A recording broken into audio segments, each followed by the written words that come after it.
Hello everyone, welcome to my channel Mohit sir's lecture. बच्चों, मैंने आपको आज क्लास 11th की जो है ये वीडियो लेके आया हूँ। क्लास 11th में ट्रिगोनोमेट्री जो 4th चैप्टर है उसके पार्ट 3 करा दिया था, पार्ट 3 तक करा दिया था। मैंने आपसे कहा था नेक्स्ट टाइम मैं आपके लिए और डिफिकल्ट क्वेश्चंस लाऊंगा पार्ट 4। ठीक है, तो देखिए 11 से एक वीडियो है, देखेंगे आप सभी। अगर आपको अच्छी लगे तो लाइक कर दीजिएगा। ठीक है, the moons distance from the earth is 3,60,000 kilometres. आपको यहाँ पे एक दे रखा है कि जो मून की डिस्टेंस है अर्थ से वो 3,60,000 किलोमीटर्स है and its diameter subtends an angle of 31 minute. बच्चों ये गलती से नहीं लिखा है, ये डैश वाकई में लगा हुआ है। ठीक है, डैश का मतलब तो बताया था मैंने पहली वीडियो में, मिनट। और जो यहाँ पे बता रहा है कि ये एक जो इसका डायमीटर है वो डायमीटर एंगल बना रहा है 31 मिनट। कहाँ पे? At the I of the observer, observer की आई पर। ठीक है, तो find the diameter of the moon. तो बताना है आपको कि डायमीटर ऑफ मून क्या होगा। अब देखिए सबसे पहले मैं आपको फिगर से समझाता हूँ। सपोज यहाँ पे कोई मून है, ठीक है, ऐसे करके। अब बच्चों ये क्या है, यहाँ पे थोड़ी सी मेरी ड्राइंग अच्छी नहीं है, आप समझ जाइएगा। ठीक है, यहाँ पे क्या हो रहा है कि एक ऑब्जर्वर की आंखों पर एक एंगल बन रहा है। ऐसे वो जब मून को देख रहा है तो उस ऑब्जर्वर की आंखों पर एंगल बन रहा है। कितना एंगल बन रहा है यहाँ पे? 31 मिनट। ठीक है, ये एंगल बन रहा है, ये वो ऑब्जर्वर है। अब बच्चों सीधी सी बात ये है कि इसका डायमीटर तो वैसे ये होता है, ठीक है, लेकिन आप एक चीज़ ध्यान रखिए कि जब भी हम बहुत दूर की चीज़ को देखते हैं, बहुत डिस्टेंस की चीज़ को देखते हैं, तो उसका जो डायमीटर होता है वो हमेशा स्टूडेंट्स ऐसे कर्व की शेप लेगा। ये बात आप हमेशा ध्यान रखिएगा। ठीक है, ऐसे हमेशा कर्व की शेप लेगा क्योंकि वो बहुत डिस्टेंस पर है। तो और वैसे भी एक जो मून है वो स्फेरिकल है, सीधा फ्लैट तो है नहीं है, स्फेरिकल है। तो जो इसकी डायमीटर होगी स्टूडेंट्स, वो हमारे लिए एक तरीके से डायमीटर स्ट्रेट की जगह वो चीज़ कैसी होगी? कर्व शेप की होगी। ये चीज़ बस आपको इसमें समझने वाली है। ठीक है, जैसे अब आप कहेंगे सर ऐसे नहीं, कोई और एग्जाम्पल देखो। जैसे अगर मैं आपको बात करूं कि बच्चों आप बहुत बड़ा एक सर्कल बनाइए, ठीक है, इनफाइनाइट या फिर बहुत बड़ा, तो कोई ना कोई, जैसे मैंने एक बहुत बड़ा सर्कल बनाया सपोज यहाँ पे ऐसे करके।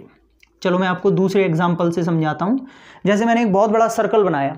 अब मान लीजिए कोई ऑब्जर्वर है, वो बहुत छोटा है, बहुत टाइनी, बहुत टिनी है, बहुत छोटा सा है। तो एक पॉइंट पर जो ये आप देख रहे हैं सर्कुलर पार्ट है, उसके लिए कहीं ना कहीं वो चीज़ स्ट्रेट बन जाएगी। जैसे देखो यहाँ से लेके करीब ऐसे करके कोई बंदा चलेगा, ऊपर से लेके यहाँ तक।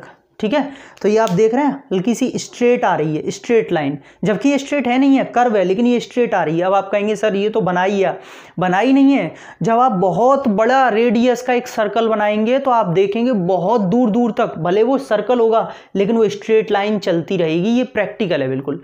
तो ऐसे ही जब कोई कर्व शेप स्ट्रेट लाइन हो सकती है, क्यों? क्योंकि उसका साइज बहुत बड़ा है। तो बच्चों ये जो इसकी डायमीटर है, जो स्ट्रेट लाइन होनी चाहिए, वो भी कर्व हो सकता है क्योंकि हम उसे बहुत डिस्टेंस से देख रहे हैं। ठीक है, बस आपको ये कॉन्सेप्ट समझाना था मुझे, क्योंकि यही मेन था।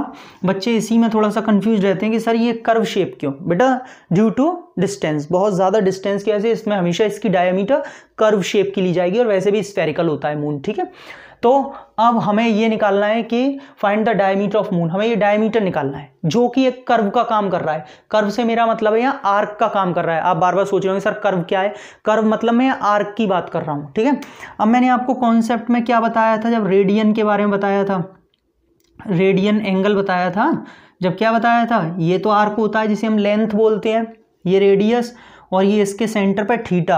लेकिन वो थीटा किस में होता है? रेडियंस में। तो कहने का मतलब हमारे पास आर और थीटा होगा तो हम एल आराम से निकालेंगे, और इसमें हमें एल निकालनी है। आप इस चक्कर में मत पड़ जाना। डायमीटर यहाँ पे एज अ एल आर्क का काम कर रही है, तो हमें एल निकालने के लिए आर और थीटा चाहिए, जो हमें दे रखा है। कैसे?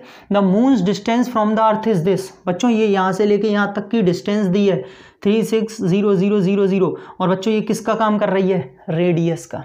तो अब मैं करूंगा इसे गिवन में आपको क्या, एक तरीके से रेडियस 360,000 किलोमीटर्स। ठीक है, और थीटा आपको कितना दिया हुआ है? 31 मिनट। लेकिन मैंने अभी आपसे कहा ये थीटा जो होता है वो रेडियंस में होता है, कन्वर्ट कर लेंगे, अभी मैं बता दूंगा। ठीक है, फॉर्मूला क्या बताया था? L = r थीटा होता है। और ये L क्यों निकाल रहा हूँ? अब L किसका काम करेगा?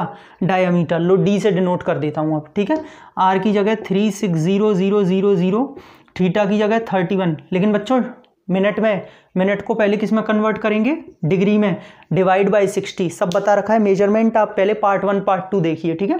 60 से डिवाइड करके पहले डिग्री में हो गया, और अब जब ये डिग्री में आ गया तो डिग्री को रेडियन में कैसे चेंज करते हैं, पाई बाई 180 से मल्टीप्लाई करके, ठीक है। तो पूरा एंगल ये आपका रेडियन में कन्वर्ट हो गया। अगर आपने नहीं पढ़ा है तो मेरी पार्ट 2 और पार्ट 3 देखिए, उसमें मैंने रिलेशंस बता रखे हैं, पहले उन्हें पढ़िए, ठीक है। तो डिग्री को रेडियन में कन्वर्ट करते हैं, पाई बाई 180 का मल्टीप्लाई करके, 1 2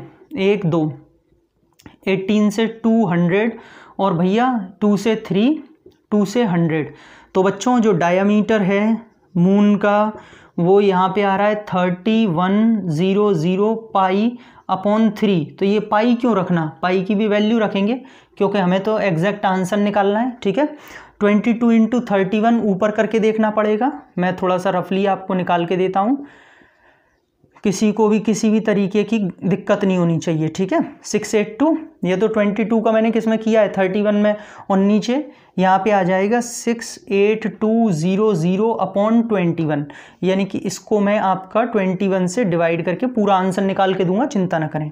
21 से करेंगे तो 21 3 जार 63 52, 21 2 जार 42 10 0, 21 से 4 टाइम्स कितना 84 16 160, 21 7 जार 147 13.0, 21 6 जार, भैया इसका आंसर आ रहा है 3247.6 किलोमीटर्स। बच्चों आंसर भी किलोमीटर में ही आएगा क्योंकि ये जो डिस्टेंस है वो किलोमीटर में चल रही है।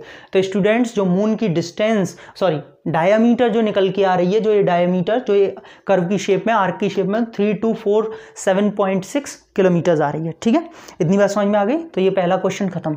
इसी से रिलेटेड अब मैं आप, हाँ तो बच्चों दूसरा क्वेश्चन देखिए, मैंने लिख दिया है, देखिए, if the angular diameter of the moon be 30 minute.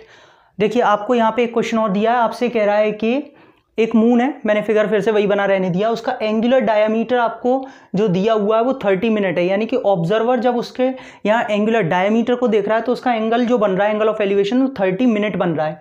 How far from the I of a coin of diameter 2.2 centimetre, इसकी आंखों से एक कॉइन जो कि डायमीटर है 2.2 सेंटीमीटर कितनी डिस्टेंस पर रखा जाए कि यहाँ पे वो पूरा का पूरा उसकी आंखों से मून को छिपा ले। कहने का मतलब हमें यहाँ पे एक कॉइन को प्लेस करना है स्टूडेंट्स यहाँ पे, और जिसकी जो डायमीटर है वो कितनी होनी चाहिए 2.2 सेंटीमीटर।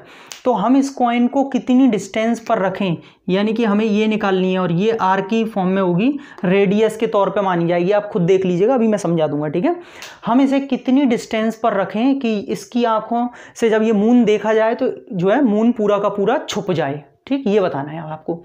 अब देखिए मैंने आपको बताया था, जो डिस्टेंस पे देखते हैं तो उसकी जो डायमीटर होती है वो एंगुलर यानी कि आर्क की शेप में आ जाती है। तो इसकी जो डायमीटर 2.2 है वो भी यहाँ पे आर्क माना जाएगा, ये और आर्क को किससे डिनोट करते हैं, एल से। यानी कि हमें इस बार स्टूडेंट्स जो गिवन है वो थीटा कितना गिवन है 30 मिनट, और यहाँ पे जो हमें एल गिवन है वो 2.2 सेंटीमीटर, और आर हमें फाइंड आउट करनी है। अच्छा आप समझ तो गए होंगे ना आर क्यों निकालनी है, जो है अभी कंपेयर करके देखिए जो बताया था, ये आर होती है रेडियस, बताया था एंगुलर में, फिर बता देता हूँ, ये देखिए ये आर होती है, ये एल और ये थीटा, ठीक है। चलो तो अब हमें आर निकालना है। हम जानते हैं students L is equals to R theta, ये रिलेशन होता है। हमें एल कितना दिया है 2.2। बस मेन चीज़ इसमें जो समझने की थी वो ये थी कि हमने एल को 2.2 क्यों रखा, ठीक है, क्योंकि यहाँ से हम देख रहे हैं। अब ये तो मैं कह नहीं सकता कि कॉइन मेरे सामने ही है, कॉइन पता नहीं कितनी डिस्टेंस पे हो, तो हमें इसकी जो डायमीटर है वो एल लेनी है। हाँ भाई आर की जगह क्या आ जाएगा, कुछ नहीं, क्योंकि निकालना है। थीटा कितना है 30, लेकिन बच्चों मिनट में, मिनट को पहले डिग्री में कन्वर्ट करेंगे, डिवाइड बाय 60, फिर उस डिग्री को रेडियन में, रेडियन में कैसे करते हैं पाई बाई 180, सही है। चलो 30 से यहाँ पे 2 टाइम्स कैंसिल हो गया, तो स्टूडेंट्स आर की वैल्यू आ जाएगी, देखो 2 और 180 का तो मल्टीप्लाई इसमें होगा और 180, और स्टूडेंट्स नीचे आएगा ये पाई, पाई का मतलब 22 और अपॉन में 7 आता, लेकिन वो फिर ऊपर पहुंच जाएगा।